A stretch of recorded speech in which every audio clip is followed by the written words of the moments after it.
Buenas, os veo con ganas de historia, por lo que hoy vamos a hablar de la guerra ruso-japonesa.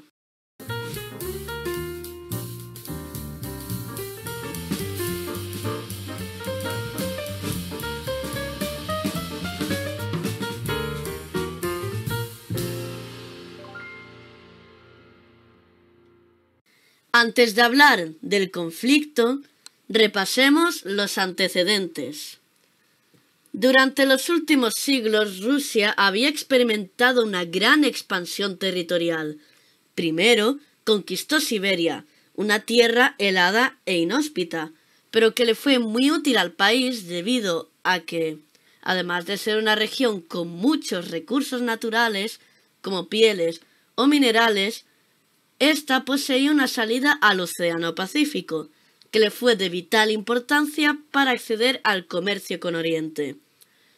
Tras la Gran Guerra del Norte, Rusia obtuvo Estonia y la ciudad de San Petersburgo, que se convirtió en la nueva capital del zarato ruso. En 1721 se transformó en un imperio, cuando el zar Pedro el Grande fue nombrado emperador. Durante el reinado de Catalina II, Rusia conquistó el Kanato de Crimea, Lituania, Bielorrusia y gran parte de Ucrania, además del comienzo de la colonización de Alaska. Con la muerte de la emperatriz, Rusia vio ralentizado su avance, ya que se encontraba rodeada por potencias como Suecia, el Imperio Otomano o la dinastía Qing. No fue hasta el siglo XIX que Rusia comenzó a acelerar su expansión, con la adquisición de Finlandia a costa de Suecia, el Ducado de Varsovia, todo el Cáucaso a costa de Persia y Asia Central. Además, consolidó su poder como potencia en Extremo Oriente, arrebatando a China la Manchuria exterior, aprovechando que ésta se encontraba inmersa en la Segunda Guerra del Opio,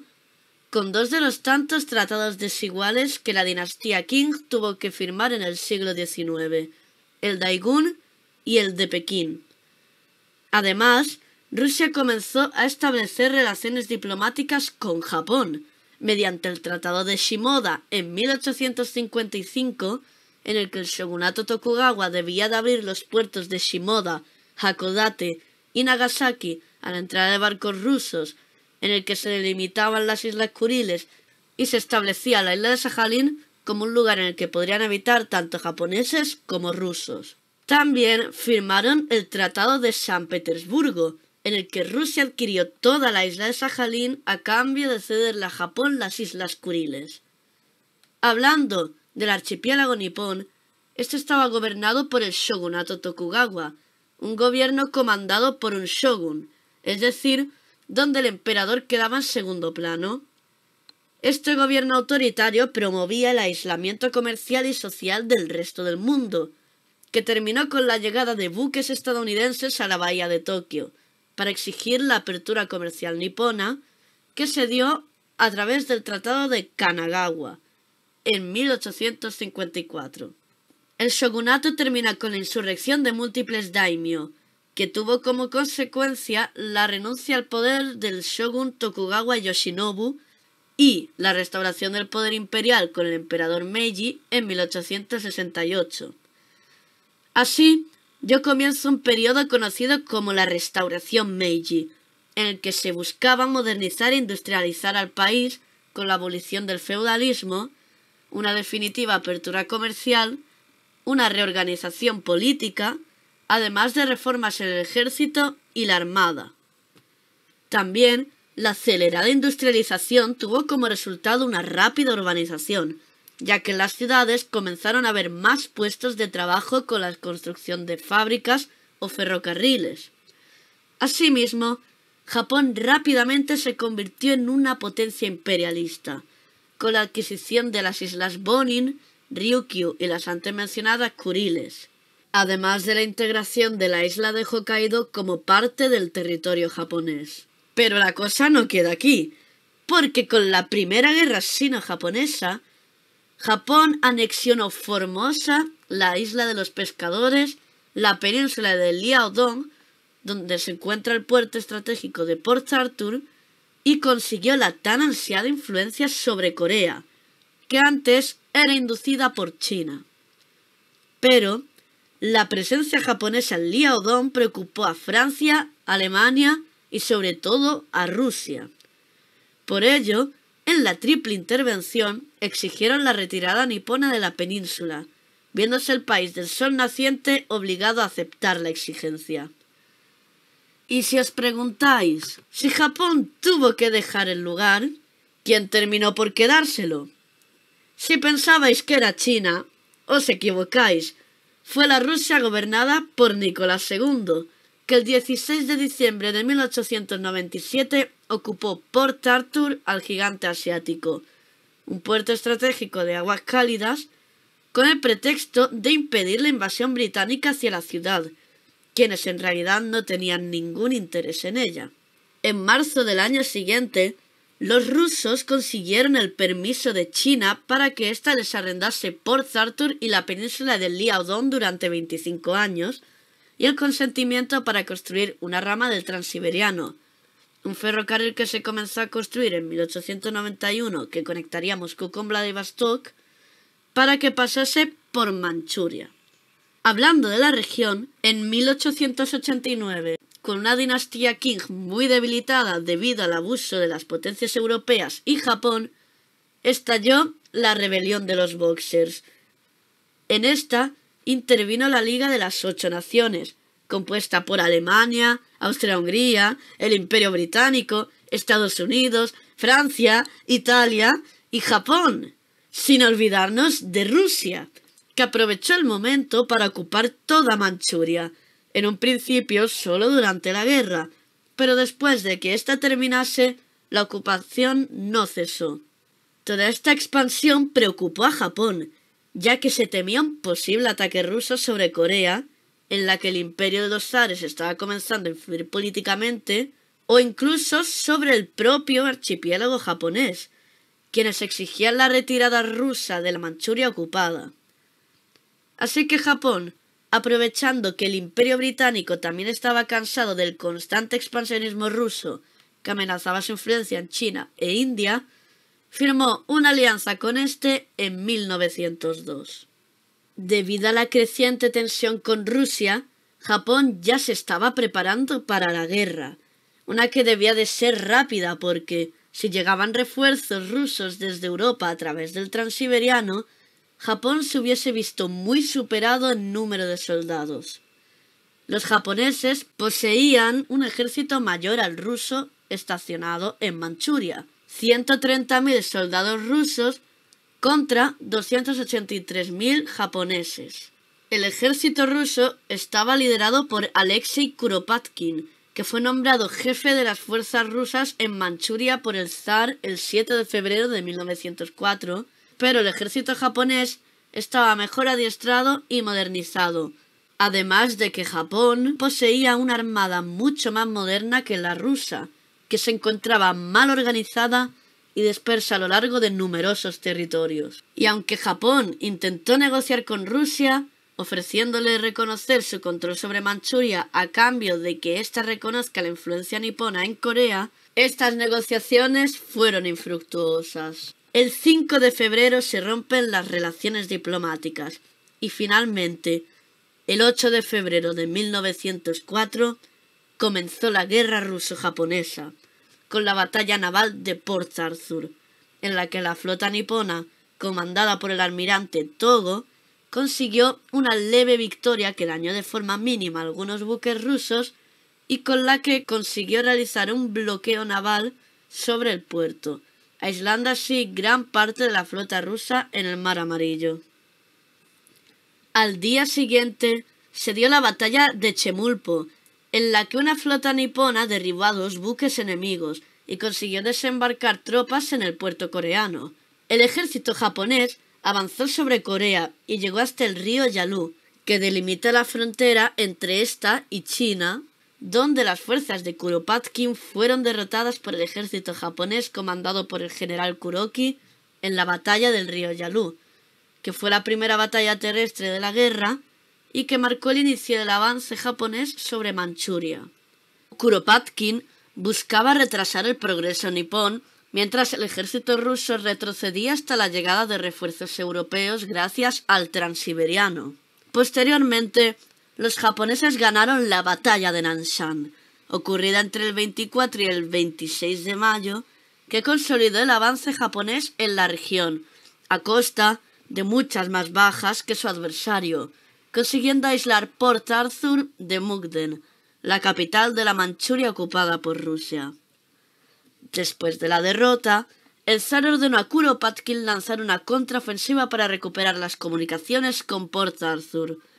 El intento fracasó con la batalla de Telitsu, en la que los rusos sufrieron más del triple de bajas que los japoneses.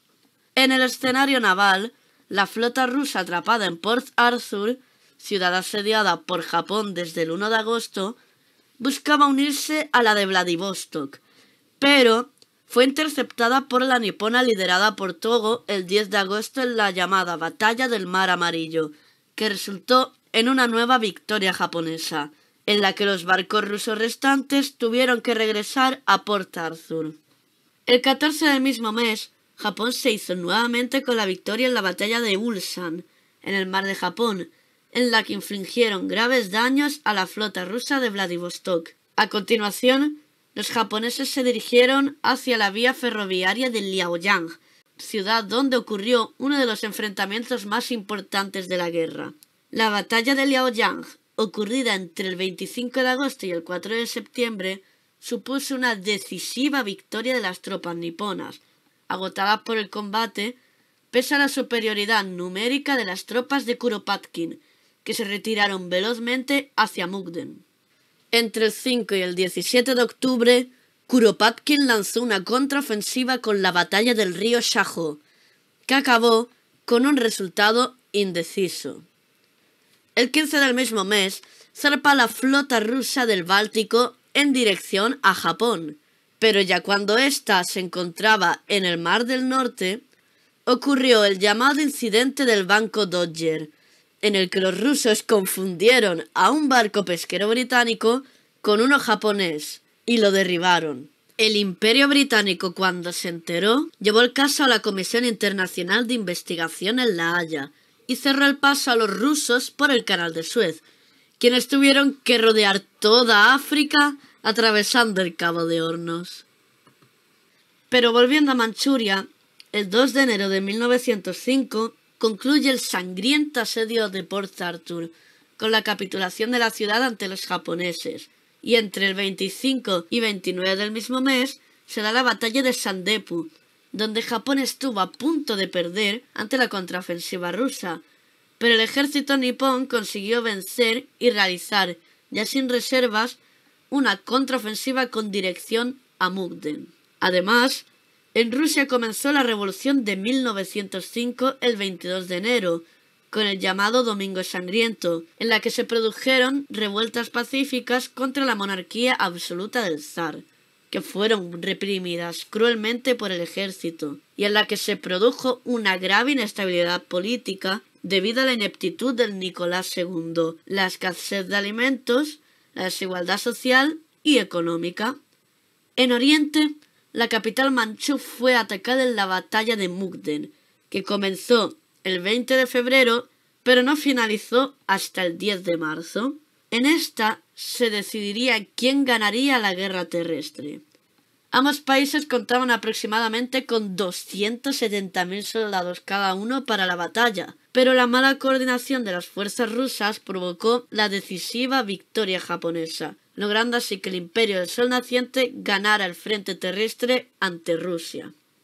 Pero en el mar, todavía no todo estaba perdido para los rusos, ya que la flota del Báltico, ya muy agotada, había llegado al estrecho que separa a Japón de Corea, pero esta fue interceptada por la armada japonesa de Togo en la batalla de Tsushima. El enfrentamiento dejó destrozada la flota del Báltico y permitió la victoria japonesa en el frente marítimo.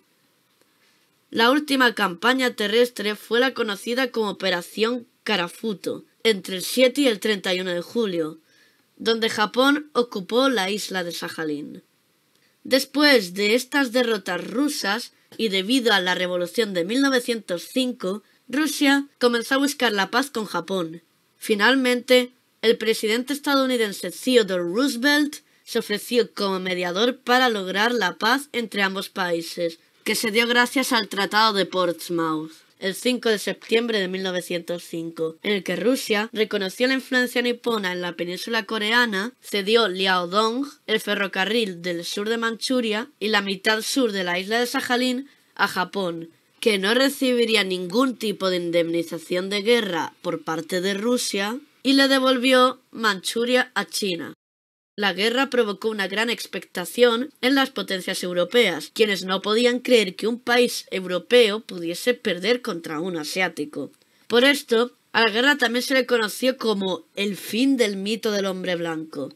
porque debido al racismo de la época, supuestamente esta había sido la primera vez en la que el hombre blanco había sido derrotado. Para Rusia, la guerra fue un desastre en todos los sentidos. Fue el fin de la expansión imperial rusa en Extremo Oriente y provocó una gran inestabilidad política debido a la Revolución de 1905, que en gran parte fue provocada por la derrota rusa en la guerra, y también tuvo como consecuencia que Rusia buscase una mayor influencia en los Balcanes, lo que provocó tensiones con Austria-Hungría, que finalmente desembocaron en la Primera Guerra Mundial. Para Japón, aunque consiguió extender más su influencia en Asia Oriental, la guerra tuvo un enorme costo económico y el país sufrió enormes pérdidas humanas, algo que Japón no se podía permitir. Además, el imperio tuvo que endeudarse para paliar los costos de la guerra y hubo un descontento social debido a la falta de indemnización por parte de Rusia. Sin embargo, la victoria fortaleció enormemente su posición internacional, convirtiéndose en una importante potencia mundial con un gran prestigio. En resumen, la guerra supuso el ascenso a gran potencia de Japón y el fin del acelerado expansionismo del Imperio ruso.